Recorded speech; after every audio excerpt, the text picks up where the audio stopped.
Um, as you can hear, we're recording, so I hope that's okay. If it isn't, Perfect. we could always just jettison it, but we're okay on No, it's that. fine. And Great I'm to with the meet you, bookstore. Christopher. You too, Brom. Do you prefer Brom or Gerald? I prefer Brom. Brom's great. Brom it is. Okay. And I'm sitting in for Dwayne. I'm with the bookstore, and I'll be doing the intro for you, and then I can jump back in. Do you feel comfortable handling the Q&A at the end, or do you want me to jump back in and help you with that? I think we got it. Yeah, as long as it's not technically challenging, because we've established I don't do that well. We'll scream for help if we need it. Okay, yeah. Well, that sounds good. Okay, so I'll go ahead and get things started. It looks like we've gotten folks coming in, and there'll probably a few more will trickle in as we get things started. We can wait a few minutes. Sure. Okay, we'll wait. Let's give it another 2 minutes. Christopher, after Dan does the introduction, I'd like to just say a few words about you. And then if you don't mind, I would love it if you would go ahead and do your reading first. Kind of helps me sort of get in the groove, if you're okay with that. Whatever you want. This is your night. Oh, no, it's our night, but I appreciate that. Happy book birthday, by the way. Thank you. Thank you. Yeah, it's always nice to get the actual book and it feels real. Until then, it's all, things on the computer and stuff. So, yeah. Sure.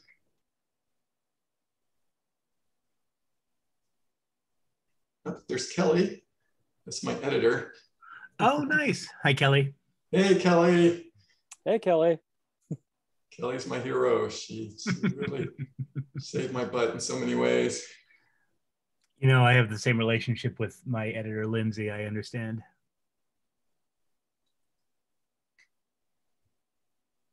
Oh, good. We've got questions coming in already. That'd be good. Okay, let's go ahead and I'll get things started with the intro. Hello, everyone. My name is Dan Duty. I'm from University Bookstore in Seattle, Washington, and I'd like to welcome you all to our event tonight, Brom in Conversation with Christopher Buehlman. Thank you all for supporting local independent bookstores. University Bookstore is the oldest independent bookstore in the region. In fact, we are celebrating our 121st anniversary this year. Tonight, we are proud to be presenting acclaimed illustrator and author Brom for the virtual tour of his new book, Slewfoot, A Tale of Bewitchery, a New England set tale of magic and mystery, terror and triumph, and I think it's kind of the perfect autumnal tale for the upcoming Halloween season. Brom is a Pacific Northwest resident, as well as a world-renowned and award-winning illustrator and author whose work is instantly recognizable. His previous works include The Plucker, The Devil's Rose, The Child Thief, a take on Peter Pan, Grampus the Yule Lord, and Lost Gods. Tonight, he'll be in conversation with Christopher Buehlman, who is the author of 5 horror novels, including Those Across the River, Between Two Fires, which is an absolutely great book, so check that out. The Lesser Dead and The Neuromancer's House. His teleplay, The Man in the Suitcase, aired on Shudder's reboot of Creepshow. And his latest novel, The Black Tongue Thief, begins a new adventure trilogy with Tor and his fantasy debut. Before we get things started, please ask any questions you might have through the Q&A tab, which you'll find at the bottom of your Zoom screens. That's just an easier place for us to keep track of all those questions than in the chat. And we'll get to those at the end of the event. And now I'll turn the stage over to Brom and Christopher. Great, terrific. Before we get started, I just want to say a few words about Christopher here, and then I'm going to let him get the ball rolling reading from his new wonderful book. But what I wanted to say, it's, first of all, thank you for joining me, Christopher. It's a thrill to have you here. It's a thrill for me too. I really enjoy your work. So well, thank you. This is a great opportunity. So I've already told Christopher this, so I'm gonna make him blush a little bit. There's only a handful of authors out there that I follow religiously and keep up with their work. And Christopher is one of those. So I had out of the blue, when I turned in Slewfoot, he was solicited to do a blurb for my book, and suddenly a blurb from Christopher came in. So it just, it's really neat when somebody that you really admire and follow suddenly becomes within your world. So I really appreciated that. But the other thing, I just want to say a few words about his work, part of what draws me to him. And what I really love in horror especially is somebody that sets a stage, sets a believable stage. It makes me feel like that world is real. And then they introduce the supernatural elements. And that's something I feel that Christopher does so very well. His characters, his world, it all makes me feel believable. That's what it comes down to. So I'm a big fan and thrilled to have him here. And with that lead in, I'm going to let him take it away, talking a bit about his latest wonderful novel, The Black Tongue Thief, which I dearly enjoyed. Christopher? Thanks, Brom. Yeah, and before I talk about my book, I just want to say that all of that is very mutual. I mean, I was delighted when I heard that you were aware of me and wanted me to blurb you. So it was an honor, and I was delighted to do it.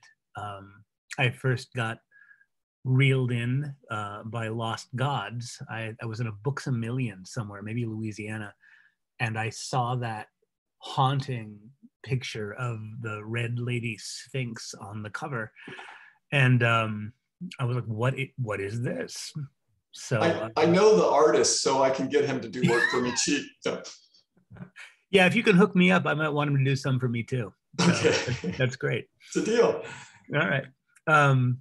Yeah, and I was really drawn into Lost Gods. I loved it. I loved how structured the underworld was. I loved the idea of sort of the Judeo-Christian devils being involved, but then also these odd original fallen dead divinities. I mean, it was quite a ride. I didn't know what I was expecting, but yeah. It was unlike anything I'd read. So, well, I'm glad you enjoyed it. Thank you. Yeah. So, The Black Tongue Thief.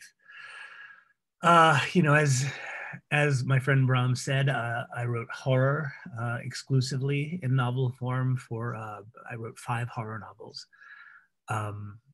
And I was feeling like I wanted to explore something else, and my agent, Michelle Brower, said, is there another genre you enjoy? And I was like, I really like fantasy. She said, do you want to write a fantasy novel? And I said, yes, I do.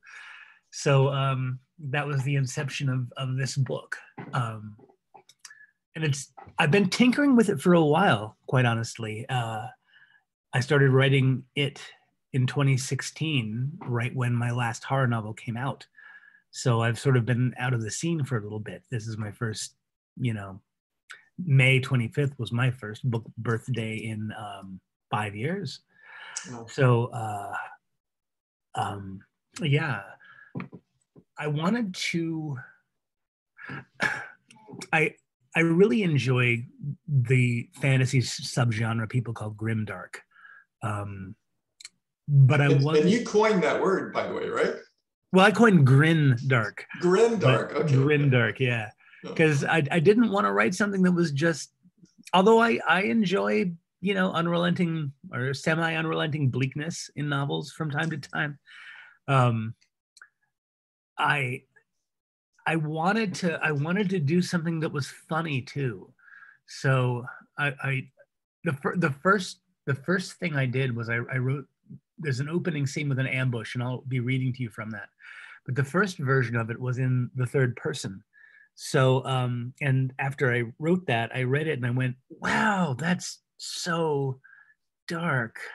I'm going to write a grim, dark novel if I do that. So I thought, well, what if it's a first person narrative? Just as an exercise, I went ahead and wrote it from the perspective of the thief. And I really liked it. And once I found his voice, that was it. That's that.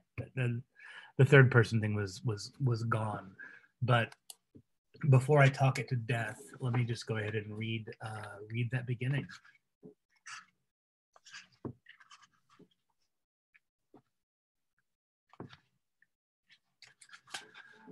I was about to die. Worse, I was about to die with bastards. Not that I was afraid to die, but maybe who you die with is important. It's important who's with you when you're born, after all. If everybody's wearing clean linen and silk and looking down at you squirming in your bassinet, you'll have a very different life than if the first thing you see when you open your eyes is a billy goat. I looked over at Pogren and decided he looked uncomfortably like a billy goat, what with his long head, long beard, and unlovely habit of chewing even when he had no food. Pogren used to be a farmer. Frella, just next to him in rusty ringmail, used to be his wife. Now, they were thieves, but not subtle thieves like me. I was trained in lockpicking, wall scaling, fall breaking, lie weaving, voice throwing, trap making, trap finding, and not a half bad archer, fiddler, and knife fighter besides. I also knew several dozen cantrips, small but useful magic. Alas, I owed the Takers Guild so much money for my training that I found myself squatting in the forest of orphans with these thick bastards, hoping to rob somebody the old-fashioned way, you know, threaten them with death. I'll stop there, but yeah. Oh, wonderful, wonderful. Immediately, I have to ask you, do you do your own audio versions of the book? I do. Oh, I mean, I know with your background in the Renaissance fairs and so forth, you know, there's obviously an actor and a playwright there and so forth. So I guess it comes somewhat natural to you, or? Yeah, and the funny thing was with Penguin Random House, my first three novels, those Across the River, Between Two Fires, and The Necromancer's House, they were all read by other voice talent, and it was partly because I was a new-ish author and I was trying to honor chain of command. You know, I went to my editor at Penguin, Tom Colgan, and I was like, hey, I'm a performer and I do accents well. Can I read my books? And he was like, well, I'll let him know. But, you know, it was an important lesson in not letting somebody else go to bat for you who hasn't necessarily got skin in the game. I mean, Tom's a great guy, nothing against him, but I really should have been talking to Tantor and Blackstone myself back early on. And it wasn't until I did a convention, I think it might have been the American Library Association convention in Las Vegas, and I was walking, and I was in heaven there. I loved seeing all these booths with all this amazing book stuff happening. And I saw Blackstone Audio, and I knew they were getting ready to do The Lesser Dead, my fourth novel, the vampire novel. And I stopped and I said, hey, I'm Christopher Buehlman. I'm one of your authors. What do I have to do to be considered as voice talent for this? And they put me in touch with the guy who makes those decisions, and he had me audition, and I got it. So, yeah, well, congratulations. Yeah. I know it's, I mean, I'm terrible at reading. I could never do it, but there's always a trade-off. I've been very fortunate to have some amazingly talented readers, and a lot of times I feel they make the book better than it was written. But there are always scenes and nuances that the reader can't possibly know what you were thinking in your head. And they can, just a change of tone and voice can throw off the whole meaning of a conversation sometimes, or, you know, so I envy the fact that you are able to bring your story to life yourself. Well, I wish I were, you know, I sketch decently, but I wish I were a good enough artist to do my own covers. And I'm certainly not. Yeah, and well, you're very impressive that way. Well, thank you. Now, it is something to be said about to be able to bring a full vision to life. In your case, you know, you can do the acting and the voicing with the words, and it is, you know, a big joy for me to be able to not only, you know, create this whole idea and world in my head, but then to, you know, to illustrate it, to bring the vision to life in several different ways. Yeah. Yeah, that's great. The illustrations in Lost Gods. I mean, I loved Yevabog. Oh, thank you. Yeah, it's a blast doing that. Well, all right, I'll take a quick minute here to go into Slewfoot a little bit, and then me and Christopher can bounce some things back and forth. Slewfoot, where do I start? It is, in a nutshell, it's a historical horror novel set in colonial America in the 1600s. It's about what happens when a spirited young woman with a pagan upbringing is essentially sold off to be married into a Puritan colony. And this is something that really happened. They had a shortage of brides in the colonies, so people were selling their daughters into Puritan marriages. It then follows her journey as she's essentially trying to navigate the, you know, a treacherous and unforgiving society that's looking for witches and the devil under every rock. So enter into this story, the devil, or in this case, an ancient forest spirit who's trying to figure out his role in this new world, and that's the setup for Slewfoot. So that's sort of the broad outline of the book, but I think to give people a better understanding about what the book's about, I like to talk about my inspirations or where the ideas came from. In this case, it was from reading the book, Arthur Miller's The Crucible, watching the movie with Daniel Day-Lewis and Winona Ryder, and watching numerous Salem witch trial documentaries. And every time I watched these, I yearned for a situation where those accused of witchcraft were actually witches, that they actually had the devil on their side to help them out. I wanted to see that come to life. And one of the beauties about being an author is you can make these things happen. What happened next, though, so originally that's the story I wanted to tell, but I started to do my research, and I just love that part of the process, because you learn so much about unexpected things that happen in reality, things that are that you wouldn't even maybe be able to get away with in fiction, the things that happen in real life. But one of the things I came across is I noticed quickly that more often than not, those accused of witchcraft were widows, and it's like, well, that's odd. Why are widows so often accused of witchcraft? And in that time in Puritan society, women, basically, they could not be involved in, it was the law, they couldn't be involved in business, they couldn't be involved in government, they couldn't own land. They were essentially, they weren't servants, but they were essentially almost property of their husbands. Their domain was, the household, but beyond that, they weren't even allowed to speak to men unless spoken to in a lot of circumstances. So there's one exception to this, and this is what I found fascinating, that if the husband dies, it's also their canon, also their law, that the woman is supposed to fulfill his wishes to the best of her ability.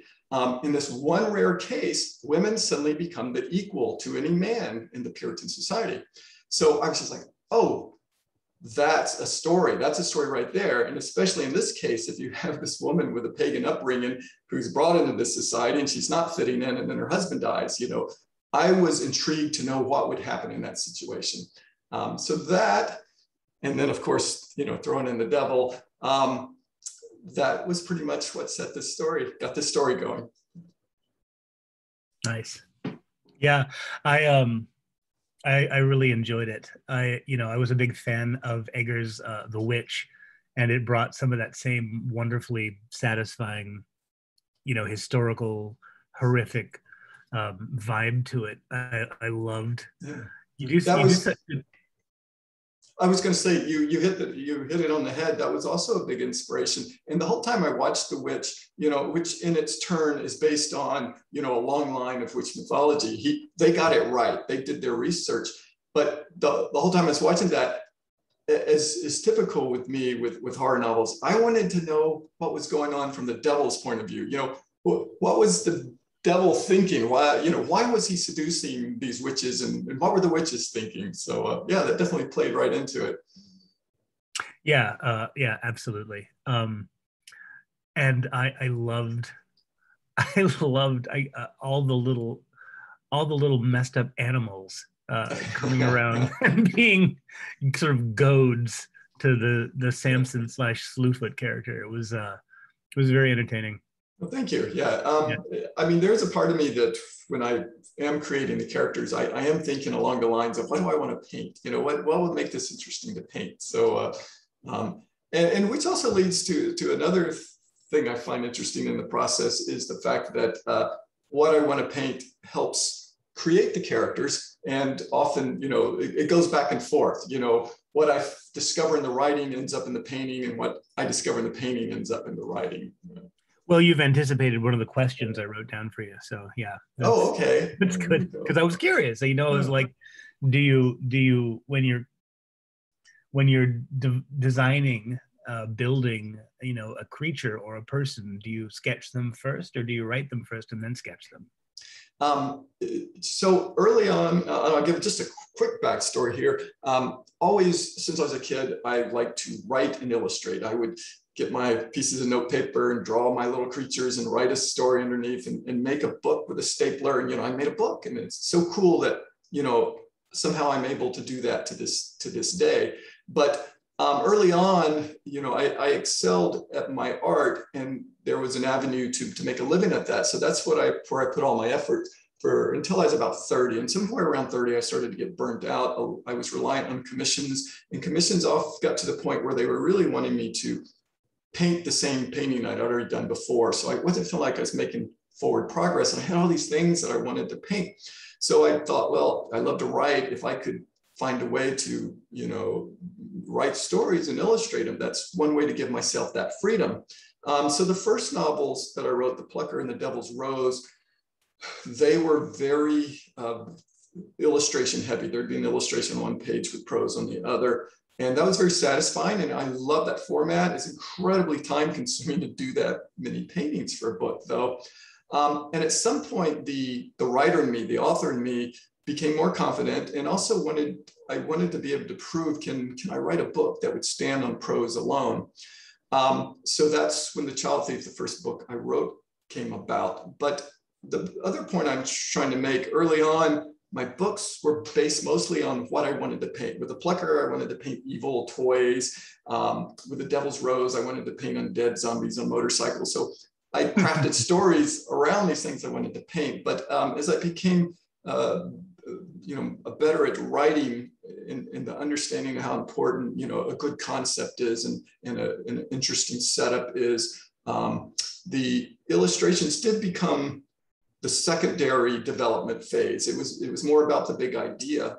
But that said, it goes all over the map. Sometimes I'll start doing some writing and I start thinking of the characters and I'm excited. I get the sketchbook and I start developing them. And like I was saying earlier, I will discover things in those sketches that end up in the writing and the other way around. And here's a quick example of when I started Slewfoot. When I first had the key idea, before I discovered the historical elements about, the widows and ownership of land and stuff.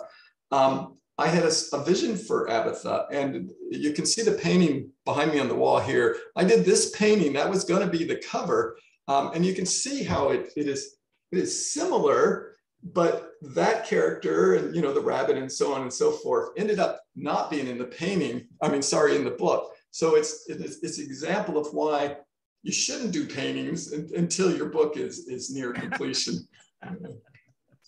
That makes sense to me. Yeah. Hey, listen. Yeah. Oh, go ahead. Well, there's a couple of questions I had written down that I wanted to ask you about, about your approach to some things. Before we do that, because we're still in Slewfoot land. So do you feel comfortable? I would love to hear. Do you feel comfortable reading a little bit of that? I don't. I'm the worst reader. I said some readers make books sound better and some make them worse. So I make them worse. I would have to go in the other room, but would you like me to read some of yours? Oh, I would dearly love it. Okay, talk to the people. I'm going to disappear. I will talk to the people. I'm going to find a question real quick here. Okay, the first question I have. Hi, Brom. I've been a huge fan. I've been waiting for the release for what seems like an eternity. Okay, that's not a question, but thank you. Thank you very much. Let's see, here's another question. Your art is so tied to what you write, and imagery plays such a huge role in your work. My question for this novel, did you start with creating a painting or drawing before you begin writing the process? And how does your art inform your writing style? Fortunately, we just went through that, so we can cross that one off the list, but that is a good question. And it is, I think, to me, another thing to add to that is, if I do any one creative thing too long, I start to get burnt out. And it's so creatively invigorating to perhaps write for 3 or 4 months and put it aside and then paint and draw for a while. And the two feed on each other, not only, creatively, but inspiring. They inspire each other, which kind of sounds odd because it's one person, but at times I almost feel like there's 2 different people working on the same project. So, Here we have Christopher is back. We'll stop talking about him now. Let me ask you, is there a particular chapter you'd like me to hit? Oh gosh. You know, I'm putting you on the spot. No, I think the very first chapter is short and sweet, and I would love to hear your take on that. So we can go there. You got it. Chapter 1, The New World, Sutton, Connecticut, March 1666. A shadow deep in darkness, a whisper, another. No, more whispers urgent. I do not hear you, I cannot hear you, for the dead do not hear. A chorus of whispers, leave me be. You must wake. No, I am dead, and dead I shall remain. You can hide no longer. There is nothing left for me out there. There is blood. No, no more, I am done. They come. For the sake of all, leave me be. They are here at your very door. I care not, we have brought you a gift. I want nothing. Blood? Smell it? No, I smell nothing, I am dead. But the shadow did smell the blood drifting around it, into it, becoming part of it, and with it came the hunger. But an itch at first, then, as the smell permeated the air, a painful clawing. Oh, the shadow moaned, sweet blood. The shadow opened its eyes, shut them, then opened them again. There in the dirt lay a four-legged beast, not a deer, not any animal it recognized, but a shaggy thing with split hooves and thick curling horns. It lay broken, with its guts spilling from its belly, its eyes flickering and its breath fast and shallow. The shadow drifted toward the animal. The beast fixed wild eyes on the shadow and began to quake, then bleat. The shadow fed on the fear, sliding closer, closer, pushing its smoky tendrils into the warm gore, drinking in both the terror and the blood. The shadow began to find its shape, the blood forming arteries and veins, cartilage, bone, sinew, and muscle. It began lapping the blood, then, realizing it now had teeth, tore into the animal, shoving its muzzle into the warm guts, devouring flesh and bone alike. The shadow felt a thump in its chest, another, convulsed, then a heartbeat, drumming faster, then faster. The shadow, which was no longer a shadow, lifted its head and let out a long howl. Good, said the other. Good, said the shadow, now a beast, and for the first time in ages heard its own voice echoing off the cave walls. Are you still hungry? Yes. Would you like more blood? Yes. There is more above. The beast looked up, spotted a sliver of light at the top of a long, craggy shaft. What is your name? Asked the other. I do not remember, replied the beast. Oh, you will. Oh, but you will. And so will they. Wow.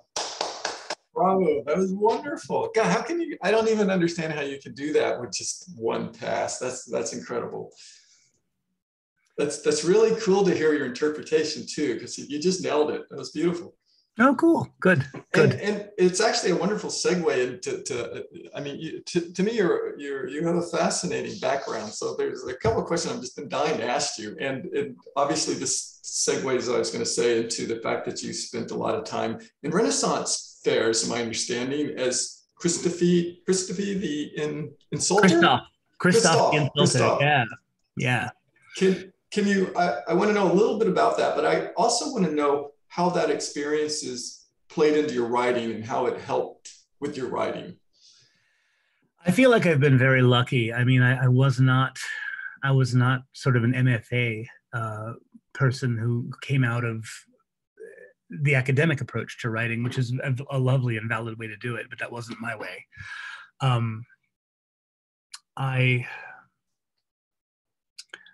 I feel like I got to apprentice in a lot of the skills a novelist needs, or at least this novelist needed, before I tried writing a novel. I in playing this insulter character, I spent a lot of time writing basically stand-up comedy, but very pointed stand-up comedy. Right. Yeah. And, it helped sharpen my sense of humor, my ability to write humor. I feel like one of the things I loved about the Black Tongue Thief is the very creative swearing. Is there any Christoph? Yeah, just Christoph. Yeah. In the Black Tongue Thief? Yeah, there's a bit. There's a little bit. Yeah. Kinch is delighted when he has the opportunity to goad somebody into making a mistake by angering them. And he's good at it. And he comes from the Galtish people, who are rough, very rough analogs of the Irish or the Welsh or the Scottish. I think of them as a lost Celtic, people. But he's got his own vocabulary. There are words in Galtish that don't exist anywhere else, like a sprumlet, being a particularly cute tuft of pubic hair, or a cark being a wet fart. So he tended to use cark where we would use fuck. He's right. Carker, you carking person. This cark came up to me. Yeah.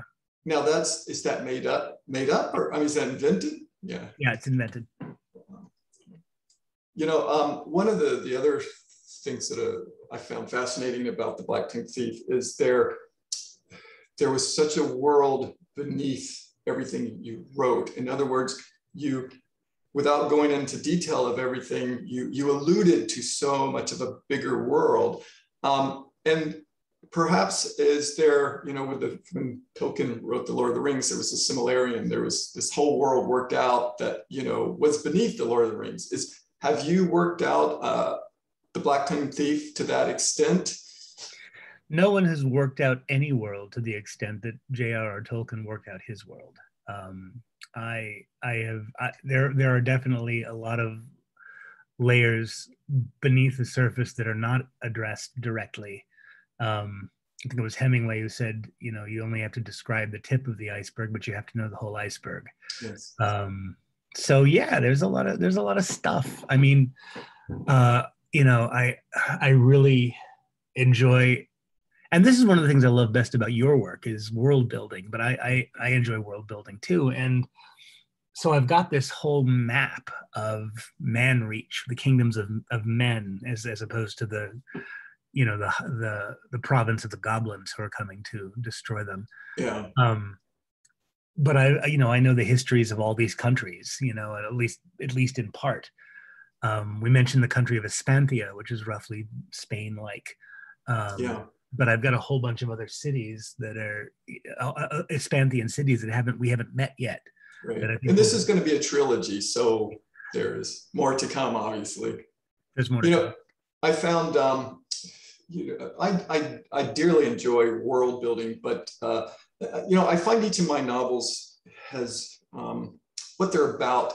Some of them are much more character focused, and with Lost Gods, it turned into that book was less about the characters and more about the world in a lot of ways. And, for some readers, that's what they love. And for others, not so much. But for me, it was fun to do that. But I found that I was surprised at how much world building I had to do that I did not want to do. And I mean, behind the scenes stuff. And in Lost Gods, it's essentially a soul's journey through purgatory and back. And there are things that you're surprised you have to deal with. First of all, it's like, okay, there has to be something at stake here when you're in purgatory. And in this case, can you die in purgatory? What is death when you're already dead? And, even if it's not explained fully, I have to have some understanding of that. And then there was simple things like monetary system. There's a civilization there. And it's like, well, what do the dead do for money? What is their currency down there? So, but the end result is some of, a lot of the story came from the necessity to explain that to some degree or another. Yeah, absolutely. I knew that, there were these horrible goblin wars, and I didn't want to make the goblins throwaway characters like Yeah. I didn't want to make them that sort of thing you encounter in the Dungeons and Dragon adventure that you as a remedial character, this is the best thing you could possibly make, because it will fall right apart when you snap a rubber band at it. Yeah. I wanted to make goblins scary, and I wanted to think of them as a competing, equally intelligent, equally developed race that is trying to push us out and also finds us delicious. Yes. Yes. Yeah. In a minute, we'll probably have to get into the Q&A, but before you do that, one other thing I wanted to run by you. I've enjoyed all your novels, but my personal favorite is Those Across the River. I think it's a Southern Gothic at its finest, and it was just, it's what I was looking for on so many levels. I know that you've been raised in the South. How did that influence that book, your experiences in the South? Yeah, I was actually raised in St. Petersburg, Florida, which isn't very Southern. My Southern exposure really came when I met my natural family in Louisiana, which I met them at 23. And I've got family in Alabama as well. And I've spent a good deal of time with them and in those places. So I don't think Those Across the River would have actually happened without that. Oh, and of course also my adoptive mom's family was from Southern Kentucky. Oh, was it? So I spent some time as a kid, in the woods of Kentucky and going out shooting with uncles and stuff like that. So those were the things that informed it, not so much the Florida thing. My family's from Tuscaloosa, Alabama, most of them. So I feel like you got it a lot right. I really felt that book was, you got the characters and tone right. Tuscaloosa is where my mother's from, my natural mother. And now I'm super curious. So when you met your biological family, were there creatives? Were they, I'm always interested in how the creative gene is passed down in families. Were they creative, artists, writers, singers? My natural mother is a very gifted oil painter, actually. I inherited the ability to draw, but I never developed the control of the medium that she has. I have a son. He's about to turn 30, and he's a tattoo artist out in Asheville, North Carolina. And no kidding! So wow, isn't that something? Huh. Yeah. So I think the artistic thing is perhaps a gene. So they were creative. My natural father, I've never met him, but I know that he was not American. He was Libyan, and a pilot and a polyglot. So from him, I think I probably got the language thing. Wow. Because I really enjoy not only English, but I was a French major in college, and I speak Spanish all right. And I like languages. Cool. All right, I'm going to switch over some Q&A. Let's see what delights we have in store for us. We have 12 questions. Okay, let's see.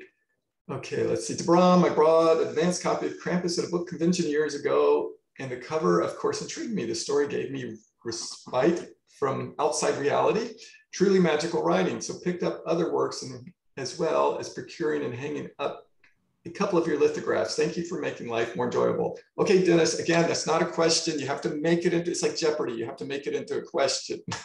I'm kidding, but thank you very much. That's a very nice thing to say. Let's see, here's one for both of us. Given that your stories, and I think this applies to both of us, that your stories are all over the map, figuratively and quite literally, how do you decide the theme for your next book? Christopher? They're all different, like after I wrote Those Across the River, my editor, Tom Colgan at Penguin, was like, what do you want to write now?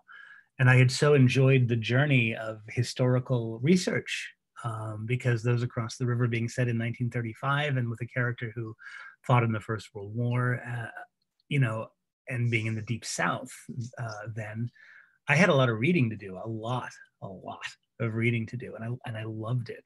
I did a good year and a half of research for that book.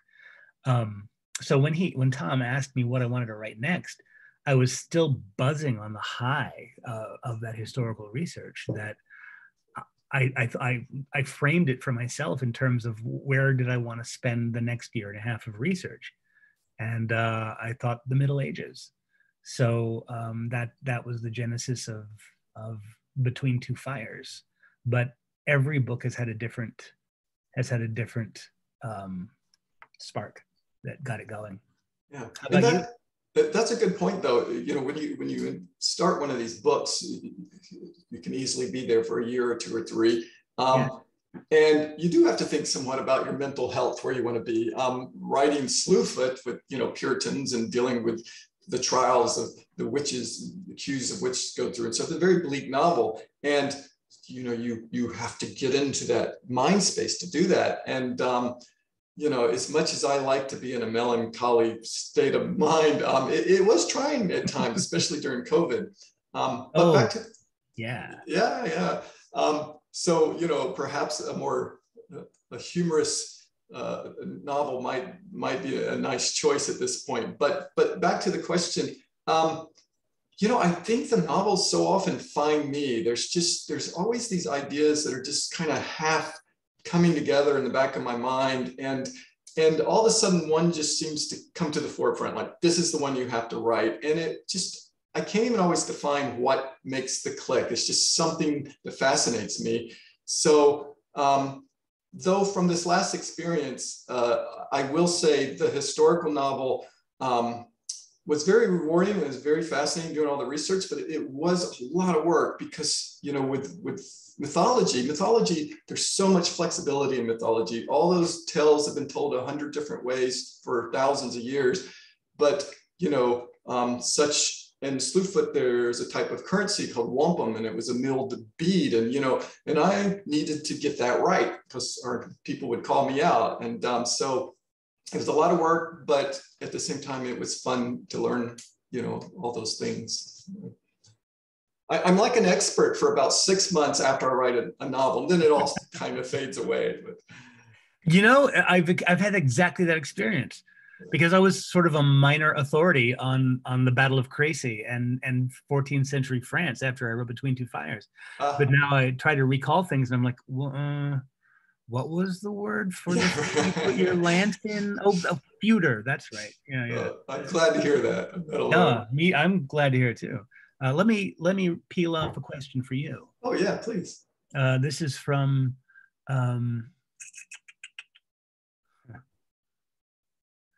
Haley Vasquez. Kind of dark. Do you ever become so encompassed in your creative worlds that it's painful to return and exist in our current society? Yeah, that's just what we were touching on. I never feel that way with illustration. I mean, with illustration, a painting, even an involved painting, it's a week, 2 weeks, maybe 3 weeks if it's really going. And so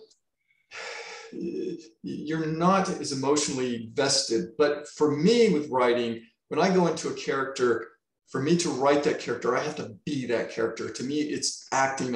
I'm trying to feel everything they feel and think and the sensation. So and without giving too much away, in Slewfoot, there are scenes where, there's some of the witch trial elements going on.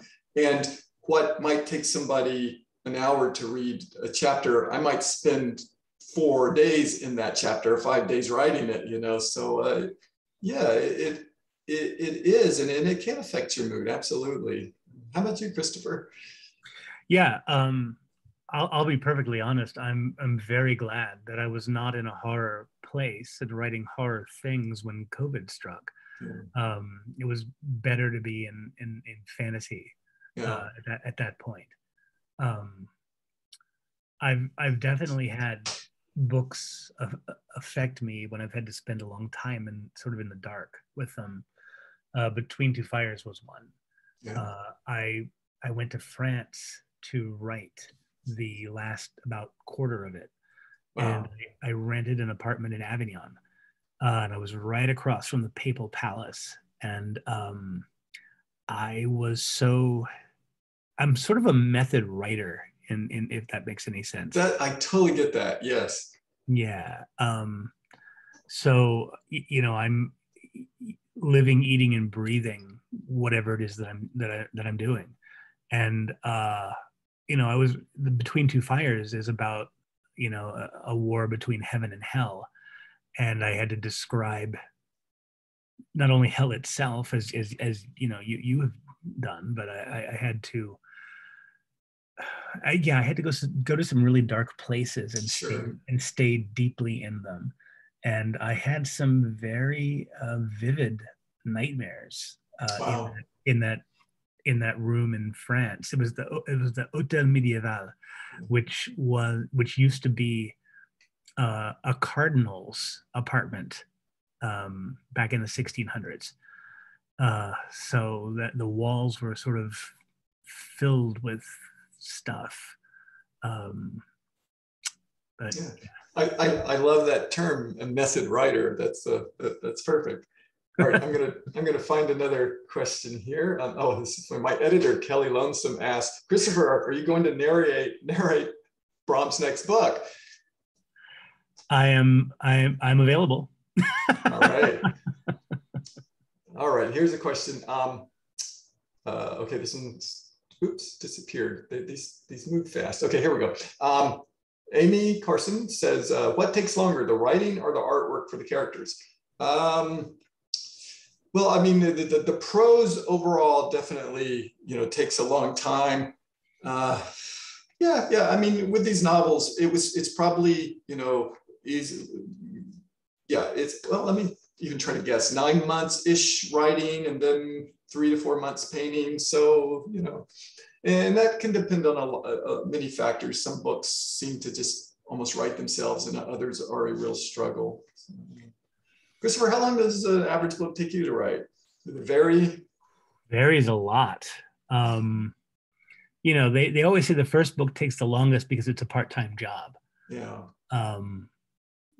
Between Two Fires took me about 1.5 years. The shortest one was probably The Necromancer's House. I think that one took me 9 months or so. Yeah. Wow. But a year is probably average. Yeah. Yeah. I had a question for you, if I can jump the line here. Sure. Yeah. I've noticed that when your antagonists go evil, they go full balls evil. Like they're not gray. Like Lamia is wicked, and the same thing for fucking Wallace. I mean, I can't tell you how many times I wanted to slug Wallace when I was reading that. But I've noticed that your protagonists tend to be very human and flawed and a little gray. So I'm curious, do you see the world in a Manichaean sort of good and evil way yourself? And if so, can I take it from the way things sort of skew towards evil in your book that you think that maybe the world does that? So almost all my novels, I'm always more fascinated with the monster than the humans or the non-monsters. And in a way, if you look at the books, just about all of them, what would traditionally be the evil character in that book, in Slewfoot, the Samson, the beast, would be the devil, but we get to really see and understand him. In Krampus, the same thing.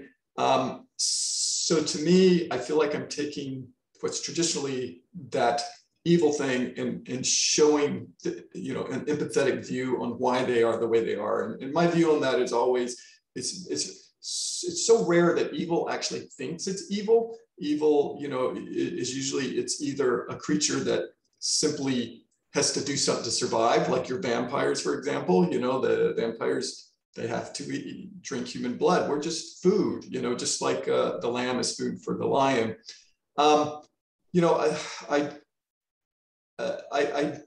Perhaps I would hope to put a little more nuance. I think that's what I'm trying to say with a character like Wallace. If Slewfoot was told traditionally, from his point of view, he could have easily been the protagonist. He could have been this person who was trying to protect his society, keep the devil out, and suddenly he's got witches and devils at his door. And if you just skew the book a little bit in that direction, you know, you can see that. So to me, I felt like I was trying to kind of turn that the other way. Yeah, absolutely. But I remember, I mean, Wallace will do anything to be right. You know, he won't, he will not shirk from cheating, from anything. He's and there are people like that. So I'm not saying it's implausible. It's just, yeah, he's full on.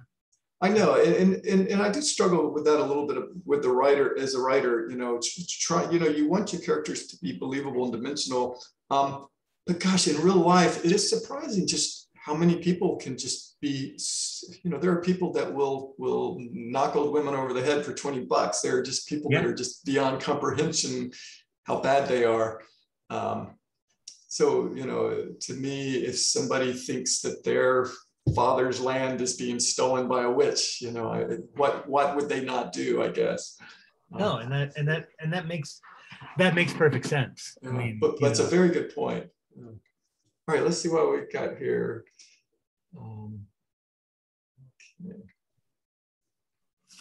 Okay, this one, question for Christopher. What do you do if you're feeling that the story's stuck and you don't feel their inspiration for some reason? Any tricks that help revive it? Yeah, walk away from it and read. I find that the best way to just charge the well and to sort of tool and oil up the word making factory is simply to immerse myself in books that inspire me. And I find that's usually a pretty good kickstart. That's my main go-to. I'll tell you just lately, anytime that I've begotten a little, because the world is in a different place than it has been, and I get, you know, I'm probably not the only person who feels this way. I sometimes get overwhelmed with it, and just everything that's happening, and so many things that don't seem good, and it's honestly therapeutic for me to go back to the page, to just get away from the news and social media and everything, and just go into the Thrall Mountains and be on an adventure with my characters. You know, when growing up, even into my early 20s, I was so not involved in politics or the world around me. I was just so immersed in my fantasy worlds and my drawings and my reading. And it was wonderful, you know, and I'm not in any way preaching apathy, but I've been trying to let myself, like, there are things, if I am not going to actively participate in trying to change, trying to let it go, trying to not have it, you know, take over my psyche. So I've been trying to let myself go back to being a kid a little bit and just going, you know, this stuff's going to do what it's going to do, and let me get in my little playground and play. So it can be very therapeutic for sure. I think that, you know, self-care can be underrated, and that's a good thing. I mean, there are things that very much need our attention and our help, and I do devote time to that. But I'm learning to take care of myself by making time to simply tell a story or read a story. Yeah. Good, fun to go to those lands of make-believe. Absolutely. Yeah. Let's see if we have here's one to both of us. Chris and Brom, what advice would you give to aspiring writer who is looking to get into the horror genre? Love you both. It's from Megan. Thank you, Megan. Have a day job. Horror is a smaller genre than I thought it was. It's sort of been the province of some talented and also well-branded authors, and you can tell about that. You can sort of tell what the horror world is going to be like for you in a commercial sense if you simply go to a bookstore and look at the shelf space and see who is represented and and then also go out and go on Twitter or whatever and look for horror authors there, you will see that there are a great many more horror writers than there are horror books face out on a shelf in a bookstore. It's hard. It's a very tough nut to crack. I think it was sort of amazing to me once I wrote a fantasy novel how much more traction it got, how much more quickly. And I mean, that wasn't my reason for doing it. I was very artistically motivated to do it, but it has been surprising. But then when you go and look at the sci-fi fantasy shelves, and you will see just how much more expansive those are. So I would say if you're going to write horror, by all means do it, man. It's so much fun. I love writing horror, but be realistic about what writing horror books is going to look like as a career. And the only thing I would add to that is one of the mistakes I feel I made as a beginning writer is I tried to write a very big book, and I spent a lot of wasted time writing a very big, bad book. And I advise starting out writers to write short stories and get them in front of other people and get feedback, figure out your voice, figure out what you're doing wrong with something you spend 3 months on instead of 2 years on. And again, to speak perfectly crassly and commercially, a lot of the money that I've made as a horror author has come from having things optioned, even though they haven't been made. And to Brom's point, short stories can be optioned for films and to the same tune that a novel will be. So writing anthologies, writing lots of really good short stories may end up being a more commercially viable way to be a horror author than writing books that take you many, many years and then will sell modestly. Guys, we have about, I think we have time for one more question if you want to go through the look, Brom, and see which one you think is you guys want to answer. Let's see. Well, I actually have one I want to ask real quick, and it might be a bit out there. Let me see where I put. Okay, here it is, Christopher. Describe your vision for a perfect heaven or afterlife. Taking religion out of it, it can be anything. Yeah. What would be your idea for a perfect heaven afterlife? I'd say it would be, for me, I think one of the things that I would really enjoy would be the opportunity to re-explore pleasurable points in my life and do them somewhat slightly differently. Just try different flavors of what I've seen on the first go around, because as an older man, nostalgia is seductive. I certainly don't think things were empirically better, but I know that certain elements of your life are better when you're younger and certain elements are better when you're older. Yeah. I would dearly love to go back and re-experience some things and have the chance to do them perhaps a little differently. It's absolutely amazing that that's your answer, because that is very much what I've thought of. I don't know if it has something to do with getting older, but your experiences are so rich when you're young, good or bad. They're just so intense and they're just so full of life.